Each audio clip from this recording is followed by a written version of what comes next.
Et bonjour à tous et à toutes, aujourd'hui on se retrouve pour une nouvelle analyse et revue du dernier chapitre, le numéro 204. Sur la première page, on voit que Izagi se réveille de son sommeil aux côtés de son maître Noël Noah. Puis il explique qu'il a mal de partout à cause de son dernier match. Et Noah lui répondra qu'il s'est évanoui pendant 10 heures, ce qui montre qu'il a tout donné durant le dernier match. Puis une information qui me paraît anecdotique, mais il lui propose de l'eau ou du café et il choisira l'eau. Peut-être qu'il n'aime pas le café. Alors son maître lui demande s'il a pu battre Kaiser. On a alors un flashback du moment où Izagi bat Kaiser et le soulève par le maillot, puis Noël Noah lui demande ce qui va se passer pour le prochain match.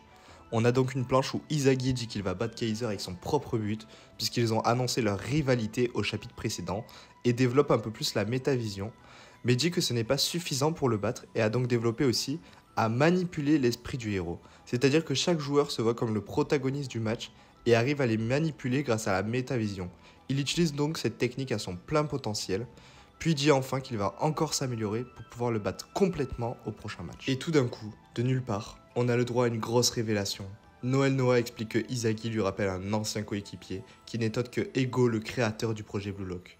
On apprend que Ego était le premier rival de Noël Noah, donc un joueur professionnel qui jouait aux côtés du meilleur joueur du monde. Je pense qu'on aura le droit à un flashback dans les prochains scans, ou tout du moins je l'espère. Mais sans nous en dire plus, il explique que pendant le sommeil d'Izagi, les nouvelles primes des joueurs sont tombées, mais que le PXG n'a pas joué ce coup-ci, tout simplement parce qu'il y a 5 équipes, et donc ça tourne à chaque fois qu'une équipe ne joue pas. Les primes des joueurs du PXG sont donc restées inchangées. On voit donc que les primes ont bien monté, et même Corona est passé à 24 millions. Puis on monte dans le classement avec en numéro 10 Gagamaru, en numéro 9 Yukimiya, en numéro 8 Shigiri, puis en numéro 6 Reo, et là, à ce moment, Noah nous donne une information essentielle et explique que ce qui intéresse les clubs ne sont pas seulement les buteurs, mais aussi les joueurs capables de créer des actions. Il annonce ensuite le top 5 des primes, avec en 5e position Kunigami, qui a presque doublé sa prime. Puis en 4e position Izagi, qui est surnommé le nouveau Modric.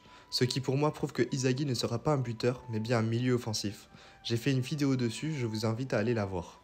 Puis en 3e place Bashira, en 2e Nagi, et enfin, le premier Barreau, le roi avec une prime de 100 millions, qui a mis un triplé face à l'Espagne. Et le chapitre se finit sur un Izagi encore plus motivé à battre Barreau face aux Ubbers. Voilà l'équipe, la vidéo est finie, n'hésitez pas à me dire ce que vous en avez pensé, et si ça vous a plu, n'hésitez pas à lâcher un like et à vous abonner. Sur ce, à la prochaine.